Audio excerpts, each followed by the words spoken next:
Welcome to Strategy Saturday. I'm Charles Carillo, and today we're going to be discussing real estate investing rules of thumb. Have you always wanted to invest in real estate but didn't have the time, didn't know where to find the deals, couldn't get the funding, and didn't want tenants calling you? Since 2006, I've been buying income-producing properties in great locations that provide us with consistent passive income while we wait for appreciation in the future and take advantage of tax laws while we're waiting. And unlike your financial advisor, we invest alongside our investors in every property we purchase. Check out investwithharborside.com. If you like the idea of investing in real estate, if you like the idea of passive income, partner with us at investwithharborside.com. That's investwithharborside.com. These real estate investing rules of thumb are broad guides and principles that mainly pertain to residential 1 to 4 unit rentals. But there are some principles that we use for investing in commercial multifamily, 5+ units as well. Now, the 1% rule, this is a pretty standard rule that you've probably already heard, and it measures the price of the investment property against the gross income it will generate on a monthly basis. If you purchase a $100,000 property and it will rent for $1,000 or more per month, that property has passed the 1% rule. Make sure that you are including any deferred maintenance and repairs into the cost of the property. If you purchase a property for $100,000 and it requires $25,000 worth of work, but you can only rent it for $1,000 per month, that property has not passed the 1% rule. It would need to bring in $1,250 per month or more.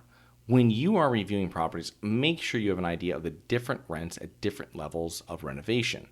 If you purchase a property for $95,000 and it realistically needs just $5,000 of basic work, at the finished level you were able to obtain $1,000 per month in rent, that is past the 1%. Maybe if you put $15,000 into it, you're going to be able to get $1,250 per month, even better. However, if you put $50,000 into it, you are only going to get $1,400 per month.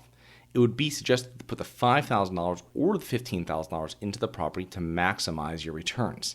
Even when purchasing 5+ multifamily, I will run this rule in my head, but if you're buying good B or above properties in growing markets, this is not always going to pass the 1% test. You're really focusing on increasing future rents after instilling new management and completing renovations. The next is the 2% rule. And this rule is the same as the 1% rule, but you really need to be stealing properties for it to work. You purchase a property for $100,000 and you need to generate $2,000 per month for it to pass the 2% test. Honestly, unless you're buying D-class property, neighborhood, war zones, or you're buying in 2009 or 2010 situation, this is very difficult to find. And I remember only one time in my past where a property I purchased passed the 2% test. But instead of requiring that a property pass the 2% test, I would look for better properties in better areas in growing markets. You want a mix of cash flow and appreciation when you are investing. The 50% rule. This is a rule of thumb that is utilized by residential and commercial multifamily investors alike. This states that 50% of the gross income generated by a rental property should be allocated to operating expenses when determining profitability. If a property generates $20,000 per year in gross income, you should assume that about $10,000 of that goes towards operating expenses. Please note, operating expenses do not include your debt service. Operating expenses include property insurance, property taxes, maintenance and repairs, property management, utilities, reserve fund for capital expenditures. The 50% rule helps when analyzing deals. If you're seeing an expense ratio over 50%, it should alert you to possible expenses that could be reduced. For instance, they are running other expenses or personal expenses through the property, or rents that are under market. Either way, there is most likely an issue that you can correct. If you see operating expenses are under 50%, there are most likely expenses that have not been accounted for. And this happens sometimes when property owners that own multiple properties are planning on selling, say, property A, and they will pay partial expenses for property A from a different property or properties they own, thus increasing the net income at property A by lowering expenses, and the lower expense ratio should be a red flag, or at least it should warrant a few more minutes of your time when you're doing underwriting. The 20% or 25% rule is a rule that we use when looking at multifamily complexes, and we want to see a path to growing rents by 20% or 25% in the near future after doing renovation. In a perfect situation, you will find a comparable property that has been renovated and is achieving rents of 20% to 30% more than the subject property's current rents. And this shows that there is a market and the ability to achieve 20% to 25% rent increases.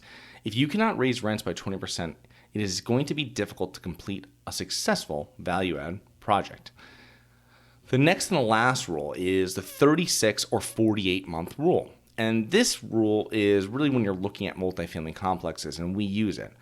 We want to see a return on any funds invested into renovations and upgrades within 36 or 48 months max.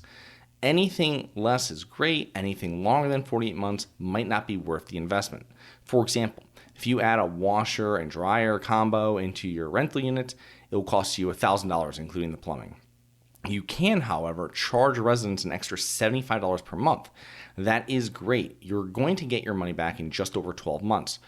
Or you are spending $5,000 per unit to upgrade the kitchens and bathrooms, you will achieve $250 more per month in rent. Another great investment. The goal here is to make renovations and upgrades that will pay you back within 36 months, 48 months possibly, but really 36 months is the goal when you're trying to complete a value add project.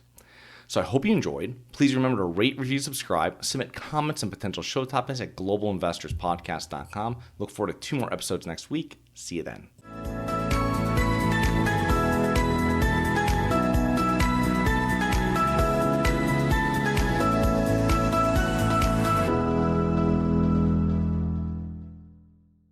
Nothing in this episode should be considered specific, personal, or professional advice. Any investment opportunities mentioned on this podcast are limited to accredited investors. Any investments will only be made with proper disclosure, subscription documentation, and are subject to all applicable laws. Please consult an appropriate tax, legal, real estate, financial, or business professional for individualized advice. Opinions of guests are their own. Information is not guaranteed. All investment strategies have the potential for profit or loss. The host is operating on behalf of Syndication Superstars, LLC exclusively.